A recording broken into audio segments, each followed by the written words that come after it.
Next up, to talk about the conversation, and does the conversations that a lot of people are having, does it really reflect the cart and what consumers say versus what they buy? So I think a lot of the conversations that we've already had lead up to this. And to talk about that, we have two registered dietitians. So first, Leah McGrath is a registered dietitian. She's a retail dietitian with over 18 years of experience with interacting with consumers as well as grocery buyers. For the past decade, Leah has worked to increase her knowledge about agriculture and farming by visiting farms and writing blogs and articles about her experiences to educate consumers and peers. And I can say I always look forward to listening to Leah speak because she has great nuggets that are Twitter gold. Like last year, she told us that bacon is the gateway meat for vegetarians. Twitter gold, I'm telling you. So get your phone out because you'll want to tweet what she has to say. And her friend, Kim Kirchherr, is a registered dietitian and supermarket consultant, award-winning registered dietitian, and a certified personal trainer. So she has experience in agriculture, supermarket, media, traditional and social, hospital-based health and fitness centers, as well as outpatient medical nutrition therapy programs. And she's working today to integrate ag into the health and wellness conversation. So for a dietitian's perspective, let's welcome both Kim and Leah to the stage.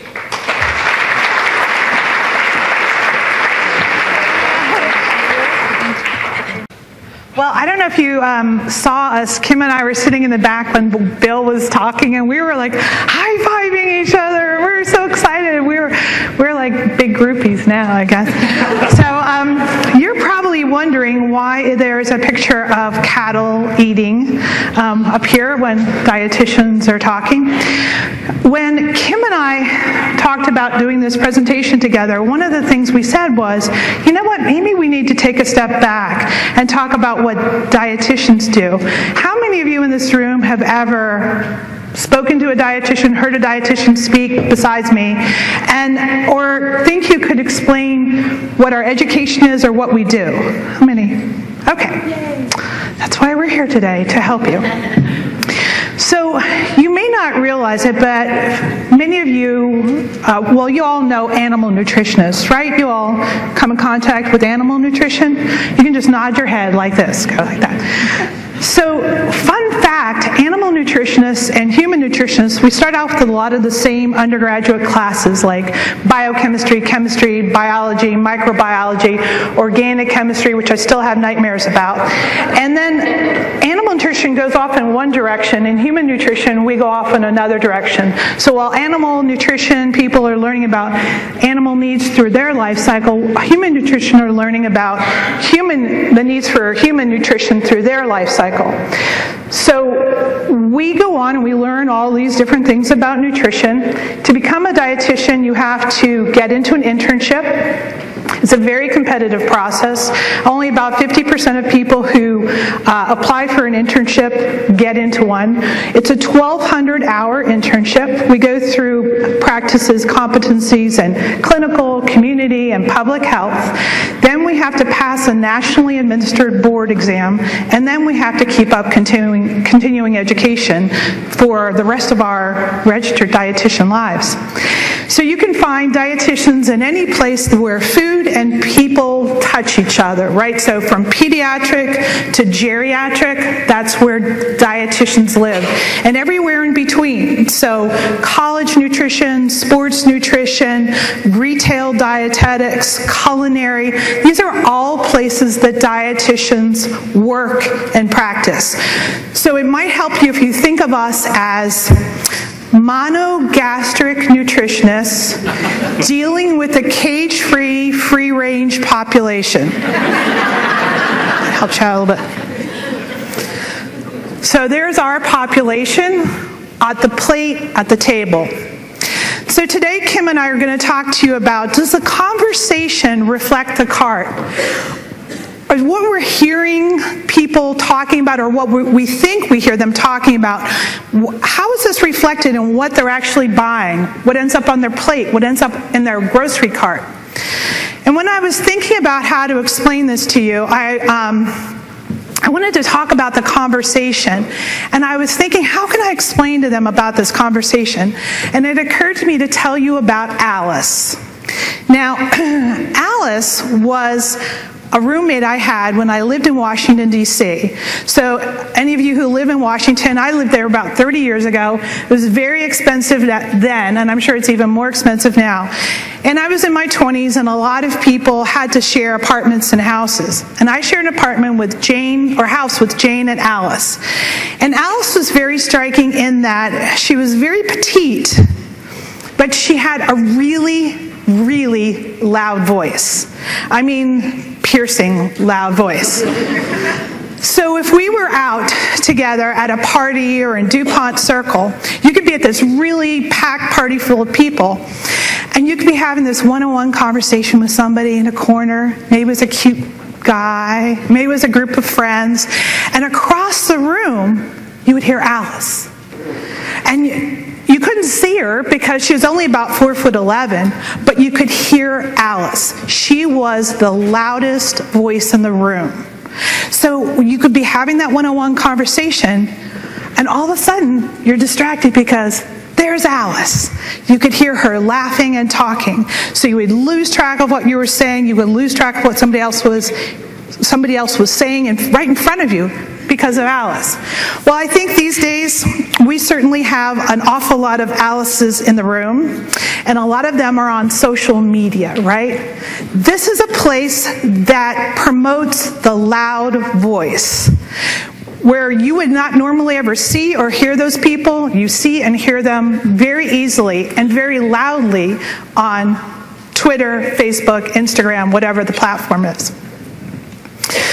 So I thought what I would do was look at some of the hot topics when it comes to food and see if the conversation reflects the cart. So here I just picked 2 hot topics. I think we would all agree that these are hot topics when it comes to food: non-GMO, GMO, and plant-based. And the reason, hopefully some of you probably know or should know, that the pound symbol in front of the word, don't laugh, there are people here who don't know. Some of you are going, snickering like, oh, come on. But when that pound symbol is a searchable function, so that's a hashtag. I was in a class and some guy raised his hand, and it was a social media class, and he said, why is there a pound sign in front of that word?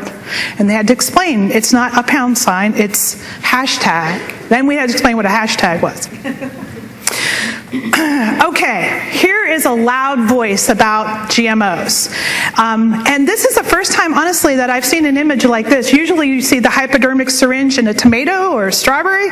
This is a new one. How labor-intensive would that be to inject all of your corn, right? To peel it back and inject it.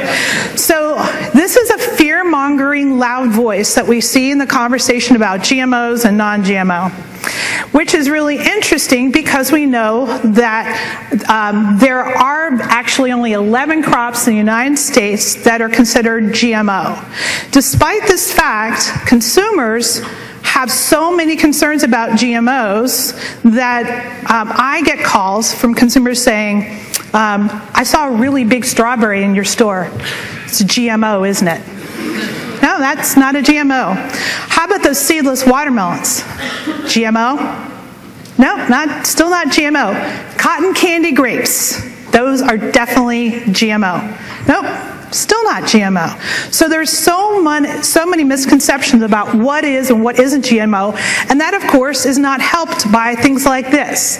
Non-GMO project labels on everything, from cat litter to condoms, from salt to room spray. For items that don't even have DNA, having a non-GMO project label. Then, of course, you have ones that aren't quite as ridiculous, where you have non-GMO project label on tomatoes and kiwi. Still no GMO counterpart. How is this reflected in the cart? This is data from FMI, the Food Marketing Institute, from last year. Look at this. 77% of people said they do not currently seek non-GMO. 77% do not currently seek non-GMO. And the line beneath it, 59% said they are not trying to avoid or minimize GMOs. How does this compare with our loud voices? Okay. Here's on plant-based. One of our very loud voices in the conversation about plant-based is our friends at the Good Food Institute. And I am saying that friends with kind of a tongue-in-cheek kind of friends, like frenemy kind of friends. Not even really frenemy, we'll just say not really that friendly friends. So Good Food, if you know Good Food Institute, you know what I'm talking about. So Good Food Institute has have a constant drumbeat of messages like this about cell-based meat and plant-based. They have kind of ratcheted down their rhetoric more recently, and they've stopped using the word clean meat more recently. I think, I haven't seen that quite as much. So what is plant-based? We heard some people on the panel this morning talking about plant-based, which I found really interesting, and we've heard a couple other people mention plant-based. I think the definition of plant-based really depends on who's using the term, because what I see in some groups like Good Food Institute is plant-based is used as a euphemism for vegan or vegetarian. I see quite often people who are vegan describing themselves as plant-based to avoid calling themselves vegan because they don't want to be associated with more vegan activism. But for many people, for typical consumers, they might not even have very strict guidelines about what plant-based is. You remember the woman from the panel this morning, she said something like how she likes to eat plant-based and she does plant-based milks, but she admitted she buys meat and cheeses. So how does that fit in with the definition of plant-based? So there can be different definitions of plant-based. It's not just one thing. And I think we have to be careful about making an assumption that everybody who says they're plant-based is automatically vegan. I don't think that that's the case from what I've seen and from what people have described to me. When you think about plant-based, one of the things that I like to emphasize is my plate is a plant-based guideline. Okay, if you think about the literal term plant-based being a base of plants, more than half of your plate consists of grains, fruits, and vegetables. That's the direction of the U.S. Dietary Guidelines for Healthy Americans. Does that really compare? How does that compare with what people are actually eating? We're not doing so great in some aspects, but we're already directed to try and have a more plant-based diet, following Dietary Guidelines for Americans. What about the vegans and vegetarians? Because sometimes these folks are the loudest voices in the room. There's only, according to a 2017 survey of 11,000 people, there's estimates of only 0.5% of people in the United States are vegan. There are a lot of loud voices in the vegan community, apparently. And only 2 to 3.3%, it's estimated, are vegetarians in the United States. And 59% of those who said they were vegetarian admitted to eating meat in the previous 24 hours. What? Okay. All right. How does that work? And 84% of those who are vegan or vegetarian will resume eating meat. That's from the Vegetarian Resource Group. And like Tyne pointed out, bacon is the gateway meat. Apparently if you cook bacon, it's like Beetlejuice, except it's bacon, bacon, bacon. They switch over to eating meat again.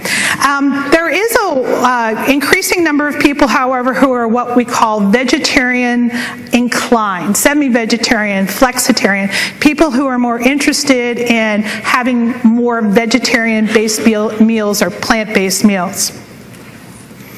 Well, how does this reflect it in the cart? Well, this is information from the Plant-Based Food Association. Only 2% of all food sales in 2018 were plant-based foods. 2%.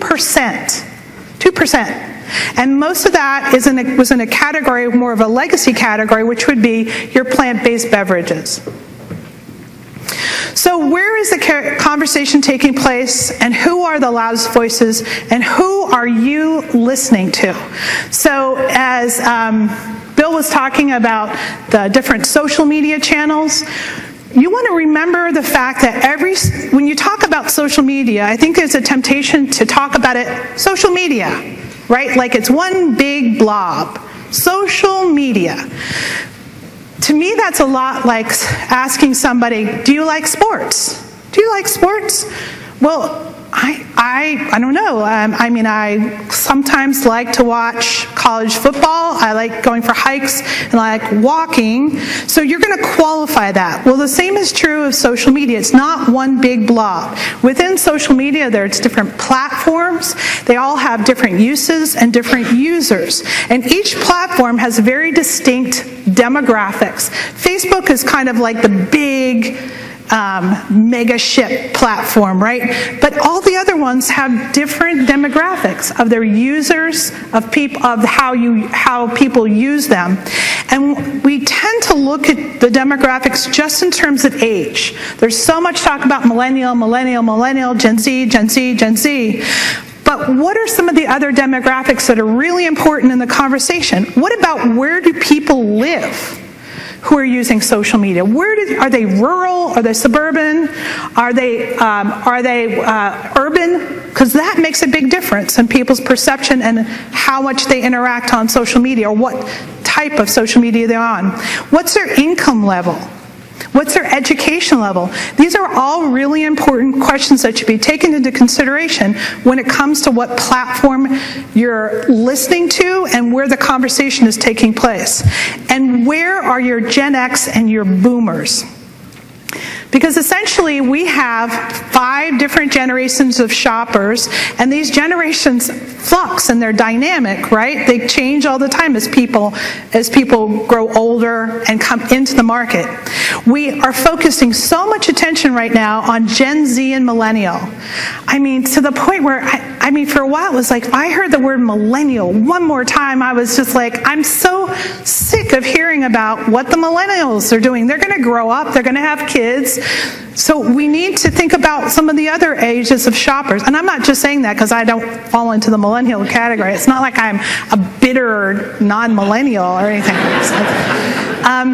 So what about Gen X's? Where are they? Well, some of them are, a lot of them are on Facebook, but they're spending the most money, right? They spend the most money on groceries. What about the boomers? What about the silence? So where are these people? Is their voice in the conversation about food? Why are we just spending so much time and energy listening to Gen Z and millennial? I'm not saying those voices aren't important, but are we ignoring some of the conversations that are happening, and where are they happening with the Gen X, the boomers, and the silence? So let's look at the cart real quickly. What I thought was really interesting about this is Business Insider data about how much the average American household is spending on groceries. We're spending about 43% of that $7,000 eating out. We spend a lot of money eating out. And then if you break all these different categories down and you look at it, what I did was add up, take animal proteins and dairy, and then I took all the fruits and vegetables and grains. You're almost equal in terms of expense, which I thought was really interesting. It's about 19% of that $7,000 is being spent on animal and dairy, cheese, egg, all those items, and 18% of that $7,023 is being spent on fruits, vegetables, grains, bakery products. I thought that was pretty interesting. So it's not that far apart. Okay, so again, we want to make sure we're listening to the right conversations and to what our customers and consumers are really concerned about and thinking about. So what are they concerned about and thinking about? Well, the top product claims that consumers are looking at are not non-GMO. It's not organic. It's not GMO-free. It's low sodium, low sugar, no artificial ingredients, no preservatives, and whole grains. The least and less important claims or attributes are no allergens, certified organic, gluten-free, grass-fed, and certified humane. Are you listening to the conversation, and which conversation are you listening to? Because if you think that the conversation is only about GMO, non-GMO, GMO-free, organic, you're not listening to the total conversation. The top drivers of purchasing for consumers has been and continues to be taste and price. We heard that this morning from the panel. If it doesn't taste good, they're not going to buy it. Price, most every consumer on that panel this morning talked about how important price was. When you heard about them shopping at multiple markets, it was a price-driven response. So I'm going to let Kim talk here about, I'm going to come back and talk one more point I wanted to make about conversation. So we talk so much about social media, and some of the other conversations that have been going on today talked about your one-on-one connection with consumers. And I think that there is some valuable time that needs to be spent in recognizing where else these conversations can take place. What about in your workplace? What about at your church, in your Bible study group, at your gym where you work out? How about with politicians in your local, national, regional politics? There are some very important conversations that can take place where you can have one-on-one connections with people and really answer their questions. And this may be the platforms and the venues where you're going to find your boomers, where you're going to find your Gen X and your silent people, not on social media. So these are opportunities for you to listen to the conversation taking place that might be more accessible for you on a one-on-one basis. That's not talking about, it's not about influencers, it's about you influencing at your local level, at a grassroots level. So I would encourage you to think about these opportunities to have valuable conversations with people. I'm going to turn it over to Kim, and she's going to dive a little bit deeper into the conversation about customers. Thanks, Leah. Okay, so when we start to think about connecting the conversation to the cart and really bringing all that together, it's really worth some time to think about the context of a few things. So, this morning, if you think all the way back to the first panel that we had, and then you think about this afternoon, this morning we heard about the importance of defining the words that we're using. Sustainable, local, so many words that people are using in really interesting ways right now, and so many words that have lots of definitions that could be right and are important. This afternoon, we heard about how incredibly important word choice is. So in the terms of context, I'm going to show you a little bit about that. The word consumer. I would like for you to add this to your list of words to define. When you hear the word consumer, what do you think of? Do you see a herd? A faceless group of people? I call it a clump. When you use the word consumer, when we're thinking about how we're going to interact in this very personal conversation that food is, we lose the sense of individuality in this word. So those of you who know me know that I tend to not use this word, and the word choice matters so much. We heard that again and again this afternoon. So instead of the word consumer, when Leah and I were talking about this, there's a lot of other words. We're going to suggest customer. Why? Because it's still a group of people, but all of a sudden you see the individuality in that. So I'm going to tell you a story back from when I was a grad assistant. I worked in the housing department, and I worked for a dietitian who was the head of dining services. One of my jobs was to write newsletter articles for all of the parents of all the students, not just the dietitians, all the students' parents across campus. My other job responsibility included creating materials that were educational for my peers, the other students, not just dietitians. And when I was working for her, she actually said, you have to think about the individuals that you're talking to, even though it is a group discussion, if you will. And she said, you have to think of that one person who's reading every word that you write and verbatim wants to do everything that you're saying. And don't we all want to be like, yes, everything I make is awesome, and everyone's going to read every single word and they're going to do everything I say. We want that feeling, right? And so her point was, and I'll use a health example of this, if you're writing an article about diabetes, What if that person also has high blood pressure? Very common. What if that person also has kidney disease? Very common. Not that that is your limiting factor, but if that person were to read this and want to learn and do better for themselves, how do you couch that language? How do you set that conversation so you're inclusive and still reaching the greater group? So when you see the word customer, you see those individuals, and when you're talking about food, it is such a personal conversation. We're talking about people's choices that are impacting their own health, their family's health, and everyone that they care about. And doesn't it feel good when somebody bakes you a birthday cake or somebody's helping you with managing a health condition? That's a very personal conversation, and there's a way that, if you think back to what Bill said just before we got on stage, that positive approach to it, where's the fun that we can have in these important conversations? On top of that, for a little bit more context, how we interact with our food is completely different. So go back, I'm talking like way before agriculture was even a thing. The conversation about food is, are we going to have enough? Are we going to starve to death? I mean, we're going way back in time. But as time marches on, agriculture comes in, science continues to evolve, and we're still learning about food and nutrition now. But as we learn more and we have this affordable, abundant, safe food supply and the science, we have the luxury and the ability to start talking about the health and nutrition, the different nutrients. Okay, well, survival is still awesome. We want to be here. Now we've got health and nutrition, and as time marches on, that safe, affordable, abundant food supply we have, we now are able to talk about enjoyment, and people want experience with their food. So if you think about that in terms of what that means for how we talk to people, it's a difference that we heard about even earlier today. Are we educating people, or are we having a conversation with our customers to help them make more informed decisions and feel really good and proud of what they're choosing to eat? And I'll get more into that in a second. So let me just push pause here. We heard this today, 2% of the population. That means 98% of the population is not connected directly to a farm or a ranch. Let's just take a moment. We've talked about it. We've heard it. What does that actually mean? It's no wonder we're getting some of the questions that we are, or seeing some of the conversations that most of us in this room are like, I can't believe they think that. All of a sudden it's like, well, oh my gosh, it's not inherent knowledge anymore like it used to be.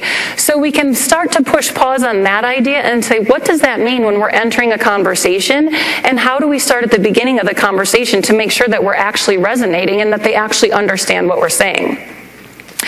This is also the reason, and this is actually from FMI Food Marketing Institute as well, when it comes to helping me stay healthy, these people and institutions are on my side, is the blue category. The green arrow I put on this for you to draw attention is on farmers. It makes a lot of sense that people want to hear from farmers and agriculture experts right now, because the farmers and the other agriculture experts are new. That's new information. That's not something we inherently know. Awesome. What a great time for us to be sitting in this room talking about this, because people actually want to hear from us, which is fantastic. Leah mentioned this. Taste and price remain top drivers. That's great too. So thinking about what Bill said, thinking about what that customer-focused panel said this morning, if we can have a taste or price conversation with any of the topics that we know people need to hear about, can we enter the conversation in a way that we're going to be heard and found a little bit easier? So I'll give you an example. A lot of times if you're talking about a leaner cut of meat or something that we hear criticism, it's a dry cut. Isn't a marinade delicious? Doesn't a marinade just add so much yumminess to a thing? So what if we led with marinating, and oh, by the way, it tenderizes your meat, like however you want to say it, and then you can launch into something else. But even if you don't, you just problem solved for them through a delicious route, which is taste, which is what they're looking for. You solved a problem that we know through research is an issue for people. Wow, that feels pretty good. We're solving problems for people in a way that they want to hear. Let me suggest we broaden that scope a little bit more to kind of get out and say, all right, well, we've got a lot of topics that we heard about. There's a lot from farm to table, literally, as we think about it, that we can cover. I love this visual because what's in the middle? The plate and the person. If we can start our story Simon Sinek style with the why, if we can say, okay, what are we trying to accomplish here? We're trying to solve problems. We're trying to educate people. inform them, right? Give them information they want. If you look at this as your entry points into the conversation, on the left you've got price, taste, and convenience. They've kind of always been there. Now your other buckets of entry points into the conversation: health and wellness, safety, social impact, experience, and the green circle is transparency. I'm saying words that we've had on our topic of agenda all day long today. I kept saying to Leah today, I'm like, we could just like mic drop and be like what they said, and we'd be like, awesome. So I want you to consider this, because there's so many different things that we can talk about. It gets really easy to be caught up in saying, oh, where do I even start? There's so much they need to know. All right, well, let's start with something that's going to be successful for them because they want to hear it. Taste, price, convenience, but maybe there's moments on the calendar where there's a lot more movement. An editorial calendar is super helpful. Earth Day, Earth Month, it's a great way to maybe start talking about some of this stuff in the blue side of the circle. So there's ways that you can organize your thinking and capitalize on that attention that these different topics are getting. This is actually from the Hartman Group. I'm going to show you the next two slides actually are from them. This is a small snapshot of a super fantastic visual that I think you guys would like. You've got the websites if you want to dig in a little bit further, but in the interest of time, I want you to think about your own experience. How many of you have eaten barbecue because you came to Kansas City? Okay, so regional cuisine is really fun. We go somewhere new in the world, another state, a different part of the country. It's one of the easiest ways to experience a culture or a place. So that's really fun. And we know that cuisine and different conversations about food, that is a very fun conversation to have, and fun plus impactful is kind of like my favorite thing. So look at this map. No matter where you live in the country, we could talk about agriculture from regional point of view. We could talk about food from regional point of view, and guess what? They're not unrelated, right? So when you talk about that, if you look to the right, what this is telling you is no matter where people live in the country, the top two things of influence in health and wellness when buying foods and beverages are if it's good for my heart. Everybody's got one, that's awesome, we could talk about that. Or locally grown and produced, and I want to talk about local for a second. But when you think about heart health, probably everybody in here either is managing something with their heart or knows somebody who is, because heart disease remains the #1 cause of death in all of the world, for men and women. So if you're like, oh my gosh, there's way too many things to talk about. Health, I mean, Leah and I could give you 10 bajillion things, and that's not even a real number, that you could talk about in health. But if you start with heart health, and if you want to challenge us, the two of us could tell you, any food you share with us, we can give you the context of a heart smart diet. It might be portion, it might be menu planning. There's a lot of ways that you can talk about every single food from a heart perspective. So you just narrowed down your focus and made it super easy, and everyone's got a heart. Like, that sounds funny, but we do. So great. We are appealing to everyone because everybody eats too. Locally grown or produced. That is a whole topic that we don't have time to get into today. We talked about the importance of defining it. I'm going to give you two new ways to maybe think about entering this conversation. Locally grown or produced is a very important conversation when you think about only 2% are tied to farms and ranches. It's a wonderful feeling to understand what your region is known for. What is grown and raised there? What is the agricultural perspective of that conversation so people can feel proud of it? Like, I'm from Illinois, popcorn is our state snack. We have a state snack, it's popcorn, it's a whole grain. I could go on and on. Those are fun, weird little things that you could talk about that go with a lot of other foods, and you can have a really great conversation about that. What else is local besides food? Farmers. She said milk. Yes, that too. And so when you think about the local conversation, no matter what food a person chooses to eat, it's local somewhere. So can we talk about the local people? Can we talk about supporting farmers everywhere everywhere we live, everywhere that food is grown and raised, are farmers? Real quick, I just want to talk about what else is on people's minds. And this is also from Hartman, as I mentioned. For the first time, treating or preventing anxiety or stress has overtaken weight as what's top of mind for people. We have a stressed out group of people that we're trying to have a conversation with. And when you look at Google's top most search recipes for 2018, they're comfort foods. So think about the conversation, think about all the stuff that we're nervous about, and then look at what people were actually looking for last year.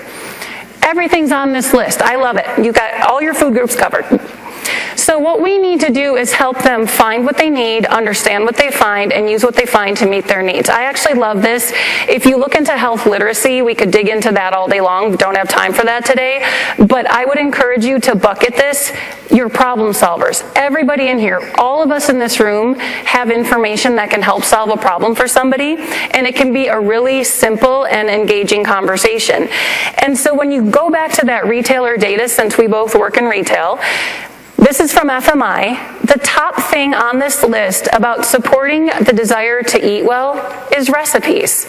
And didn't we hear about partnering with influencers to develop recipes? How many of us work for an organization that has recipes available? Now, what does this have to do with some of the more tricky topics? Well, it's kind of like if you go to a networking reception, you're not going to start with the hardest topic on the agenda. You're going to, hi, what's your name? What do you do? A recipe is kind of like that for a food conversation. And it's not just FMI, it's not just us telling you that. Pinterest actually has business tools that talk about ways to engage with your audience. This is health and wellness. It's a whole report. You've got the URL there, the assets, if you want to look at it. This is suggesting that you should target healthy breakfast, snacks, and recipes. Well, I went to beef, pork, and turkey, and I searched breakfast recipes and got hundreds of results. And guess what? If you go to those websites, and I could have done all the websites in here, in the interest of time, we've got these three. The other information that we know people are curious about when they're not just trying to get dinner on the table on a Tuesday night or a Wednesday night, wow, didn't I see something about that? And you know what? Even if they don't dig deeper and go see those farmer stories or all that other cool stuff that lives on these websites, if they thought that recipe was yummy, they're going to come back and get another one. You're still a problem solver for them, and you're dealing in taste, which is one of the biggest drivers of purchases. Leah mentioned hashtags. Make sure we don't get stuck just using our own hashtags. This is one fun list. There's a lot of lists out there. But as I look at this for food and beverage hashtags on Instagram, barbecue's on there, delish, tasty, hungry, most of these are relevant for anything that we would want to share in that space. Relationships make those facts make sense. So everything that we're talking about here, everything that you've kind of been hearing about all afternoon, is about building relationships and making sure that you help people find their way to you. Because what we don't want to have happen is to have them see a faceless people, like when we think of the word consumer. So let's put the U back in agriculture and introduce them to the different experts across the food supply chain to help them really find information that they can use. So my last thought before Leah and I kind of wrap it up and give you some action steps is to reconsider LinkedIn. So you think about LinkedIn and you think about 500 million people on there. It's all the different age demographics if you think about it. If you are super obsessed with millennials, you've got 11 million millennials in decision-making positions on this site.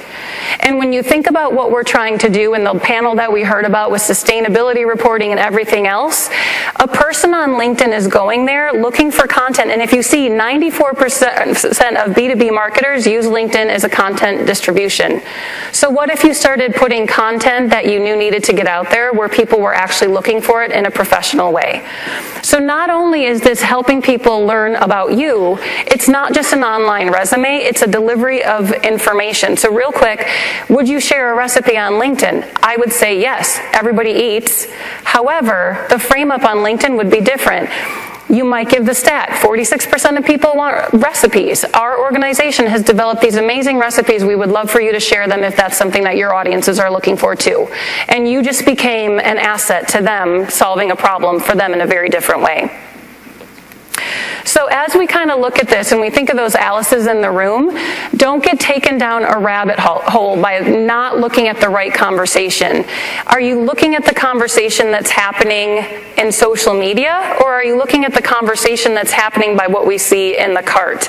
And obviously, if there's organizational policies with social media, you absolutely have to follow them. But we want to reframe the conversation data and really use shopper data, not just conversation data. Let's make sure we're looking at that total picture, as Leah mentioned earlier. And I don't know if you want to jump in and say anything at this point. I think just to wrap up, I mean, we talked about the Alice in the room. I know that's kind of a funny example, but we are all in these situations where we hear these very loud voices. We don't want to give them too much credit, but we have to give them some credit. But we also have to acknowledge that there are all these other conversations taking place, and also opportunities to have better and more meaningful and more productive conversations about food, about farming, and about agriculture. And that may start on sites like LinkedIn, or just those one-on-one opportunities, those grassroots opportunities in your community with local politicians, churches, where you work out. You are all basically ambassadors for agriculture, and that's where you can really affect the conversation. And don't forget the metrics and making sure, just like we talk about the right metrics in agriculture, when we're looking at building those relationships, we really want to make sure that our metrics are there. So it's not just the number of followers, but what's that level of engagement and who are your followers. So thank you very much and we'll look forward to your questions.